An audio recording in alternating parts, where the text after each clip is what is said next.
அவர்கள் இந்த மக்களை அவ்வப்போது சந்தித்துக் கொண்டிருந்தார்கள். துரதிருஷ்டவசமாக இந்த மண்ணிலே மறைந்தாலும் மாண்புக அம்மா அவர்கள் எப்படி இந்த மலை கிராமத்தில் இருக்கின்ற நீலகிரி மாவட்ட மக்களை நேசித்தார்களோ அதே போல இன்றைய தினமும் அனைத்து இந்திய அண்ணா திராவிட முன்னேற்ற கழக நிர்வாகிகளும் தொண்டர்கள் உங்களை நாங்கள் நேசித்துக் கொண்டிருக்கின்றோம். இன்றைக்கு இந்த நீலகிரி மாவட்ட மக்கள் ஏதாவது நோய்வாய்ப்பட்டா இன்றைக்கு மேட்டுப்பாளையத்துக்கு போகணும் அல்லது கோவைக்கு போக வேண்டும், அறுவை சிகிச்சை செய்ய வேண்டும் என்றால் நீண்ட கால பிரச்சனை.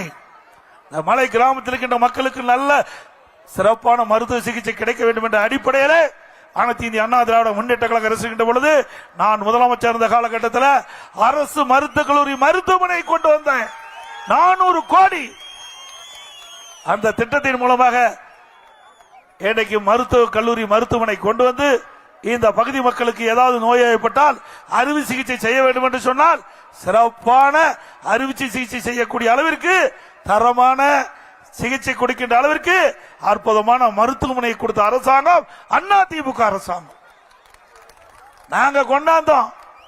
துரதிருஷ்டவசமா நம்முடைய ஆட்சி தொடரல. பிறகு திமுக ஆட்சிக்கு பிறகு நாம் பெற்ற பிள்ளைக்கு அவர்கள் பேர் வச்சுட்டு போயிட்டார். நாம கொண்டாந்த திட்டத்துக்கு அவர் துவக்கி வச்சு பெயர் வாங்கிட்டு போயிட்டார். இது நியாயமா? கொண்டு வந்தது அனைத்து இந்திய அண்ணா திராவிட முன்னேற்ற கழக அரசாங்கம். திராவிட முன்னேற்ற கழகம் ஆட்சிக்கு வந்த பிறகு இந்த நீலகிரி மாவட்ட மக்கள் பயன்படுகின்ற விதமாக ஏதாவது ஒரு பெரிய திட்டத்தையாவது கொண்டு வந்து இந்த மக்களுக்கு உதவி செஞ்சிருக்காங்களா? அது மட்டும் இல்ல, நல்ல சாலை வசதிகள், குடிநீர் வசதிகள், இப்படி ஏராளமான திட்டங்களை இந்த பகுதி மக்களுக்கு செய்து கொடுத்த அரசாங்கம் அதிமுக அரசாங்கம். இன்றைக்கு திராவிட முன்னேற்ற கழகம் ஆட்சி பொறுப்பேற்ற பிறகு விண்ணை முட்டுகின்ற அளவுக்கு விலைவாசி உயர்ந்து விட்டது. அரிசி விலை உயர்வு, பருப்பு விலை உயர்வு, எண்ணெய் விலை உயர்வு. இன்றைக்கு இந்த நீலகிரி மாவட்டத்தில் இருக்கின்ற மக்கள் எல்லாம் உணவுப் பொருட்களை வாங்கி அதை பயன்படுத்துகின்ற சூழ்நிலை இருக்கின்றன. அடித்தட்டில் வாழ்கின்ற மக்கள் ஏராளமான மக்கள்.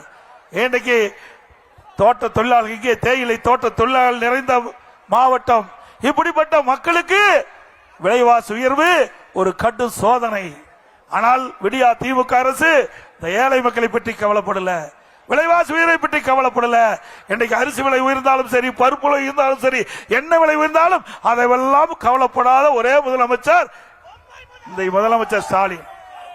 சொன்ன மாதிரி பொம்மை முதலமைச்சர். இன்றைக்கு நிர்வாக திறமையற்ற முதலமைச்சர். ஏழை மக்கள் படுகின்ற கஷ்டத்தை கொஞ்சமாவது சிந்தித்து பார்த்துக்க வேண்டும்.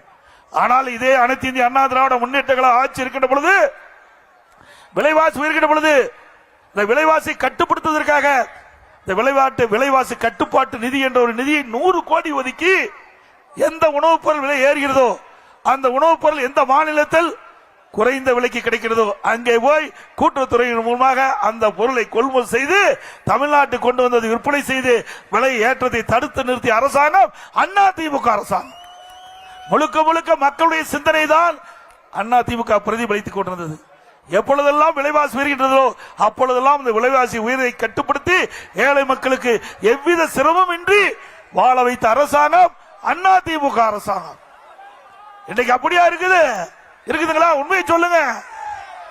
இன்னைக்கு விலைவாசி விண்ணை முட்டுக்கிட்ட அளவுக்கு உயர்ந்து போய்விட்டது. வேலை வாய்ப்பு குறைந்து போச்சு, செலவு அதிகரித்திருந்தது, வருமானம் குறைஞ்சு போச்சு. இன்றைக்கு இப்படிப்பட்ட நிலைமையில் தான் மக்கள் வாழ்ந்து கொண்டிருக்கிறார் என்பதை இந்த நேரத்தில் சுட்டிக்காட்ட கடைபெற்றிருக்கிறேன். அது மட்டுமல்ல, இன்றைக்கு இந்த நீலகிரி மாவட்டத்தில் ஆன்லைன் பாஸ் முறை, இன்றைக்கு கொரோனா காலம், அந்த காலகட்டத்தில் இன்றைக்கு வைரஸ் பரவலை தடுப்பதற்காக நாம் ஒரு கட்டுப்பாடு விதிச்சோம்.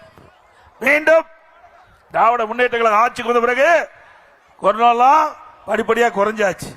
ஆனா நீதிமன்றத்தில் சரியான முறையில் வாதாடாத காரணத்தினால சரியான வழக்கறிஞரை வைத்து இதற்கு முன்னுரிமை கொடுத்து இதை நீதிமன்றத்தில் சரியான முறையில் வாதத்தை எடுத்து வைத்திருந்தால் இப்படிப்பட்ட நிலைமை ஏற்பட்டிருக்காது.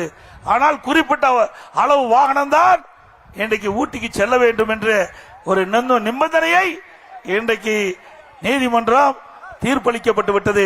மீண்டும் இந்த அரசாங்கம் இந்த மக்களுடைய பிரச்சனையை அறிந்து, இந்த மக்கள் படுகின்ற துன்பத்தை அறிந்து, இங்க இருக்கின்ற விவசாயிகள் அதே போல வியாபாரிகள் கடும் பாதிப்புக்குள்ளாயிருக்கிறாங்க.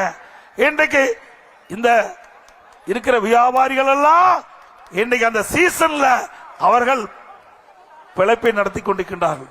அந்த சீசன்ல இருக்கின்ற வருமானம் தான் அந்த ஒரு வருஷம் அவருடைய குடும்பத்தை காப்பாற்றி கொண்டிருக்கிறது. ஆனால் விடியா திமுக அரசு சரியான முறையில் நடவடிக்கை எடுக்காத காரணத்தினாலே அந்த சீசன் டைம்ல ஒரு குறிப்பிட்ட வாகனம் தான் மலையிலே செல்ல வேண்டும், அது இ பாஸ் தேவை என்று ஒரு உத்தரவை போட்ட காரணத்தினாலே இன்றைக்கு 6000 வாகனத்துக்கு மேல் சீசன் டைம்ல இங்கே மலை பகுதிக்கு வர முடியாது. 6000 வாகனம் தான் வரணும். மீண்டும் அண்ணா திமுக ஆட்சி மலர்ந்த பிறகு நீதிமன்றத்தை நாடி உங்களுடைய பிரச்சனையை எடுத்து சொல்லி, வியாபாரிகளுடைய பிரச்சனையை எடுத்து சொல்லி அவருடைய வாழ்வாதாரம் பாதிக்கப்பட்டிருக்கிறது. அந்த வாழ்வாதாரம் பாதிக்கப்பட்டது மீட்டெடுக்க அண்ணா திமுக அரசு உங்களுக்கு துணை இருக்கும். ஏன்னா டூரிஸ்ட் என்பது ஒரு மிக மிக முக்கியம், சுற்றுலா என்பது மிக மிக முக்கியம். எல்லா நாடுகளிலும் சுற்றுலாவுக்கு முன்னுரிமை கொடுக்கின்றார்கள். அப்படி சுற்றுலாவுக்கு முன்னுரிமை கொடுக்கின்ற அரசாக அண்ணா திமுக அரசாங்கம் இருந்தது. ஆனால் விடியா திமுக அரசு பொறுப்பேற்ற பிறகு சரியான முறையிலே நீதிமன்றத்திலே மூத்த வழக்கறிஞரை வைத்து வாதாடி இருந்தா இதற்கு தீர்வு கண்டிருக்கலாம். ஆனால் அவர்கள் அதை கண்டுகொள்ளாத காரணத்தினால் இன்றைக்கு ஊட்டி நீலகிரி மாவட்டத்தில் இருக்கின்ற இன்றைக்கு குன்னூர் ஆகட்டும், கூடலூர் ஆகட்டும், உதவி ஆகட்டும், எல்லா பகுதியில் இருக்கின்ற வியாபார பெருமக்கள் கடுமையாக பாதிக்கப்பட்டிருக்கிறார்கள். அந்த பாதிப்பிலிருந்து அண்ணா திமுக அரசு உங்களுக்கு மீட்டெடுப்பதற்கு அனைத்து வகையிலும் துணை நிற்கும்.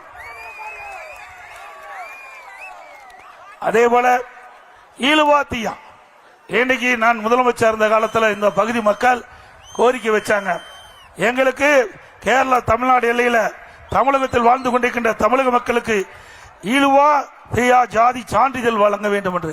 அண்ணா திமுக ஆட்சியில இந்த மக்களுடைய கோரிக்கையை ஏற்று சான்றிதழ் கொடுக்கப்பட்டது அண்ணா திமுக ஆட்சியில. விடியா திமுக ஆட்சி வந்த 4 ஆண்டுகளாக இந்த பகுதி மக்கள் இந்த சான்றிதழ் பெறுவதற்கு கடுமையாக போராடி வருகிறார்கள். இன்றைக்கு ஓபிசி மத்திய அரசுக்கு இந்த அரசு பரிந்துரை செய்யல, இதனால அந்த சர்டிபிகேட் அவர்களுக்கு கிடைக்கல.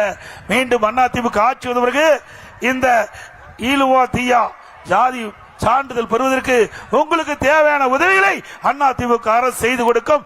சான்றிதழ் பெறுவதற்கு உண்டான முயற்சிகளை அண்ணா திமுக எடுத்து மத்திய அரசுக்கு பரிந்துரை செய்து, ஏற்கனவே அனைத்து இந்திய அண்ணா திராவிட முன்னேற்ற கழக ஆட்சியில் எப்படி உங்களுக்கு சான்று பெற்று தந்தோமோ அதே நிலை உங்களுக்கு உருவாக்கி தரப்படும் என்ற செய்தி இந்த நேரத்தில் தெரிவிக்கிறேன்.